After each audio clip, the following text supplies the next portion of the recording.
నమస్తే, welcome to Aadya media. నేను మీ స్వర్ణ. ప్రస్తుతం మనతో పాటు ఉన్నారు సీనియర్ జర్నలిస్ట్, సినీ పరిశోధకులు ఈమంది రామారావు గారు. నమస్తే అండి. రామారావు గారు, విరూపాక్ష ట్రైలర్ చూసిన తర్వాత సాయి ధరమ్ తేజ్ గారికి పునర్జన్మలా కనిపిస్తుంది నాకు, రైట్?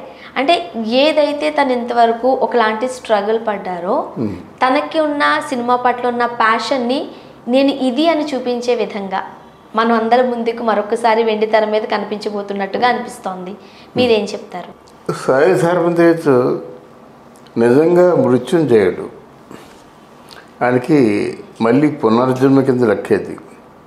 దానికి ప్రధానమైన వ్యక్తి ఎవరేమనుకున్నప్పుడు కూడా పవన్ కళ్యాణ్ చాలా చాలా టెన్షన్ పడ్డాడు. బయట చెప్పాడు కూడా, అవతల నా బిడ్డ చావు బ్రతుకుల మధ్య ఉన్నట్టయితే ఇక్కడ రాజకీయాలు చేస్తారా అని కూడా అడిగాడు ఆయన. అంటే ఏంటి, ఆ మీటింగ్లో సాయి ధరమ్ తేజ్ తాలూకు ప్రస్తావన తెచ్చే అంత అటాచ్మెంట్ ఉంది ఆయనకి. తర్వాత మిగతా ఉపాసన వీళ్ళందరూ బాగా చేశారన్నమాట. ఇది ఎలా జరిగిందంటే, యాక్సిడెంట్ జరిగే విధానం అందరికీ తెలుసు, కానీ విరూపాక్ష ప్రారంభమైన విధానం ఎలాగంటే, సుకుమార్ అసిస్టెంట్ ఒకరున్నారు కార్తిక్, ఆయన ఒక కథ తీసుకొచ్చి చెప్పాడు. ఆయన చెప్పడానికి ఒక ఫ్లాష్ బ్యాక్ ఉంది. ఆయన కార్తిక్ ఆల్రెడీ మంచాన పడ్డాడు, ఆరోగ్యరీత్యా కొంచెం దెబ్బతిన్నాడు అన్నమాట. ఏదైనా ఒక సినిమా చేసుకుంటే మళ్ళీ బతికి బట్ట కట్టొచ్చు అనేటువంటి ఒక ఆశతో ఇద్దరికి వచ్చినట్టయితే, ఆయనకి మొదటిసారిగా చెప్పిన కథ నచ్చలేదు సుకుమార్ గారికి. రెండోసారి చెప్పిన కథ విరూపాక్ష, అది నచ్చింది. అది నచ్చి ఇదైతే బాగుంటుంది, చాలా అద్భుతంగా చెప్పాడు కథ, ఇదైతే బాగుంటుందని చెప్పి మనకి ఓకే చేశారన్నమాట. సుకుమారు తాలూకు కథ అంటే ఆ కథకి కొన్ని ఎక్కడైనా కొంచెం ఫ్లా ఉన్నా, ఎక్కడైనా కొంచెం డిస్క్వాలిఫైగా కనిపించిన సన్నివేశాలు వాటికి మళ్ళీ పర్ఫెక్ట్గా ఉండేలాగా దాన్ని ఆయన రీరైట్ చేసి మంచి కథని ఇచ్చాడు. సుకుమారు కార్తిక్ కలిసి మొత్తం విరూపాక్ష అనేటువంటి ఒక మంచి, అంటే వాళ్ళు అనుకుంటుంది ఏంటంటే ఇది పెద్ద సినిమా అవుతుందని, అంటే చాలా బ్లాక్ బస్టర్ అవుతుందనేటువంటి నమ్మకంతో వాళ్ళు ఉన్నారన్నమాట. అందువల్ల ఆ సినిమా సాయి ధరమ్ తేజ్ తాలూకు సినిమాల్లో అన్నిటికంటే ఇది మంచి సినిమా అవుతుందనేటువంటి నమ్మకంతో వాళ్ళు ఉన్నారు. ఓకే, ముఖ్యంగా విరూపాక్ష చేసినప్పుడు సాయి ధరమ్ తేజ్ గారిని వేరే యాంగిల్లో చూస్తున్నాం మనం. ఎప్పటి వరకు మనము ప్రతిరోజు పండుగలో ఒక మెసేజ్ ఓరియంటెడ్గా మనం చూసాము, ఒక లవర్ బాయ్ లా కూడా చేస్తాము. సో బట్ ఈ సినిమాకి వచ్చేసరికి ఒక డిఫరెంట్ జోనర్లో కెరీర్ని మలుచుకుంటున్నారా అనిపించడం లేదు? అవునవును, ఎందుకంటే ఇది సాయి ధరమ్ తేజ్ చేయవలసిన సినిమా కాదు, అది ఎవరో సూపర్ స్టార్ చేయవలసిన సినిమా. అది డిఫరెంట్ జోనర్లో ఉంది, కథ వినూతనంగా ఉంది. సాయి ధరమ్ తేజ్కి చాలా మంచి నేమ్ వస్తుందన్నమాట ఈ సినిమాతో. అందుకే బయ్యర్స్ కూడా చాలా మంచి ఎక్స్పెక్టేషన్స్ పెట్టుకుని ఉన్నారు. ట్రేడ్లో ఒక సంచలనం తీసుకొస్తుంది ఈ సినిమా అన్నమాట. ఈ సినిమాతో మీకు బన్నీ చరణ్ ఎలాగో ఒక సాయి ధరమ్ తేజ్ కూడా ఆ రేంజ్ హీరో అనిపించుకునేలా ఉందట ఈ సినిమా. అది ట్రేడ్ వర్గాలు చెప్పే బాగట. ముఖ్యంగా హీరోలు స్టార్టింగ్ లో లవర్ బాయ్ గా కనిపించిన తర్వాత మాస్ ఇమేజ్ రప్పించుకోవడానికి చూస్తూ ఉంటారు.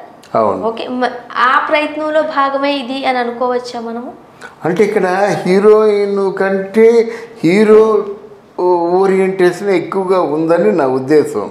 అంతకుముందు సినిమాలకి ఈ సినిమాకి ఖచ్చితంగా డెఫినెట్గా ఒక మంచి స్టోరీ అవుతుంది ఈ సాయి ధరమ్ తేజ్కి. తర్వాత ప్రతి సినిమాలో కూడా సాయి ధరమ్ తేజ్ మామయ్య చిరంజీవి గారిని ఇమిటేట్ చేస్తూ ఉండేవారు. కానీ ఈ సినిమాలో అలా కాకుండా తన ఓన్ స్టైల్స్ మాట, ఫైట్స్లో కానీ డ్యాన్సుల్లో కానీ ఓన్ స్టైల్స్ కసిగా చేశారనిపిస్తుంది. అంటే క్యారెక్టర్ మామూలు చేయడం వేరు, చావు బ్రతుకులకు తెగించి కసిగా చేశారనిపిస్తుంది అన్నమాట. అది. అండ్ ముఖ్యంగా సాయి ధరమ్ తేజ్ గారికి ఇప్పుడు మనం చూస్తే హీరోలు ఎక్కువ మంది అయిపోయారు. అవును కదా? అవును. సో వీళ్ళందరిలోనే నిలదొక్కుకోవాలి అని అంటే ఇప్పుడు ఫ్యామిలీ బ్యాక్గ్రౌండ్ ఒకటే సరిపోదు. అవును, స్వయం కృషి కావాలి. ఏం చెప్తారు మీరు? అందుకే స్వయం కృషి చేశాడమ్మా ఆయన. ఫ్యామిలీ తాలూకు సపోర్టే కాకుండా చాలా కష్టపడ్డాడు సినిమాకి, మామూలు కష్టపడలేదు. అందుకే వాళ్ళ అమ్మ వాళ్ళ తమ్ముడు వచ్చినప్పుడట, ఈయన యాక్సిడెంట్ అయిపోయిన తర్వాత చెప్పాడట ఆయన, బాబు అని వాళ్ళ అమ్మ ఏడుస్తుందట, వాళ్ళ తమ్ముడు కూడా ఏడుస్తుందట. వాళ్ళ అమ్మకి ఎవరు వాళ్ళ తమ్ముడికి కొంచెం సారీ చెప్దాం అనుకున్నట్ట, కానీ ఆయన అనుకోకుండా వాళ్ళమ్మ చేపట్టుకొని, అమ్మ మళ్ళీ నేను బతుకుతాను, మళ్ళీ ఓ మంచి సినిమా చేస్తాను, నువ్వు గర్వించే సినిమా చేస్తానమ్మా, నువ్వు బాధపడద్దు అని చెప్పాట. అది మొన్న ఎక్కడో చెప్తున్నాడు అన్నమాట. అంటే తల్లితో అంత కాన్ఫిడెంట్గా, అమ్మ నేను తప్పకుండా బతికి బయటకు వస్తాను, మంచి సినిమా చేస్తాను, నువ్వు నన్ను చూసి గర్వపడే సినిమా చేస్తాను అని చెప్పాడు. ఈరోజు విరూపాక్ష సినిమాతోని ముందుకు వస్తున్నాడు. వాళ్ళ అమ్మకి తను ఇచ్చిన మాట నిలబెట్టుకున్నాడు. అది ఆయన విరూపాక్షలో ఉన్న విశేషం ఏంటంటే, అంత డాక్టర్లకి ఎవరికి నమ్మకం లేదట, కానీ ఆయన అలా కాదు, డెఫినెట్గా బాగుంటాను, డెఫినెట్గా బతికి బట్టకడతాను, మంచి పేరు తెచ్చుకుంటా అనేటువంటి ఏ కోసైనా కూడా తన ఆరోగ్యం మీద భయం లేదటమ్మా. అంటే కంప్లీట్గా 100కి 100 పాళ్ళు కూడా తను మళ్ళీ పునర్జన్మ నాకు వస్తుంది, ఇది నాకేం పెద్ద నా ప్రమాదాన్ని దారితీయదు, నా ప్రాణాల మీద కూడా ఏమీ రాదు, డెఫినెట్గా నేను బతుకుతాననేటువంటి ఒక ప్రగాఢమైన నమ్మకమే ఆయన బతికించింది. ముఖ్యంగా సుకుమార్ రైటర్స్ దగ్గర నుంచి సినిమా వస్తుంది అని అనుకుంటే ఒక క్వశ్చన్ మార్క్ పడిందండి. అవును, ఎందుకనంటే 18 పేజెస్ సుకుమార్ దగ్గర నుండే వచ్చింది, అదేం హిట్ కాలేదు. మొన్నటికి వచ్చిన దసరాకు కూడా మనం డిఫరెంట్ టాక్ విన్నాము, ఒక చోట చాలా బాగుందన్నారు, ఇంకో చోట ఏం బాగాలేదు అని అన్నారు. ఇప్పుడు విరూపాక్ష కూడా సుకుమార్ రైటర్స్ నుండే వస్తుంది. అంటే ఇక్కడ సుకుమార్ కంటే సాయి ధర్మతేజ్ తాలూకు ఫ్యాన్స్కి, సాయి ధర్మతేజ్ హీరోగా రావాలని కోరుకున్న వాళ్ళకి వీళ్ళ తాలూకు ఎక్స్పెక్టేషన్స్ ఎక్కువ ఉంటాయి కదా. సుకుమార్ని తీసి పక్కన పెట్టండి, సాయి ధర్మతేజ్ డ్యాన్సులు చేసినా, ఫైట్స్ చేసినా, పెర్ఫార్మెన్స్ చేసినా ఆయన అభిమానులకి మంచి పండగ కదా అది. అంటే కేవలం సుకుమార్ తీసి పక్కన పెట్టండి, స్టోరీ బాగుంటుంది, బాగుండదు, కానీ సాయి ధర్మతేజ్ తాలూకు ఆ పెర్ఫార్మెన్స్ పడిపోతారు కదా, అది కాపాడుతుంది సినిమాని. ముఖ్యంగా ఈ సినిమాలో ఒక సస్పెన్స్ థ్రిల్లర్ లాగా నడిచేలా కనిపిస్తుంది. అవునవును, దాన్ని క్యారీ చేస్తారని అనుకుంటున్నారా మీరు? చేస్తారు, యూత్ బాగా నచ్చుతుందమ్మా.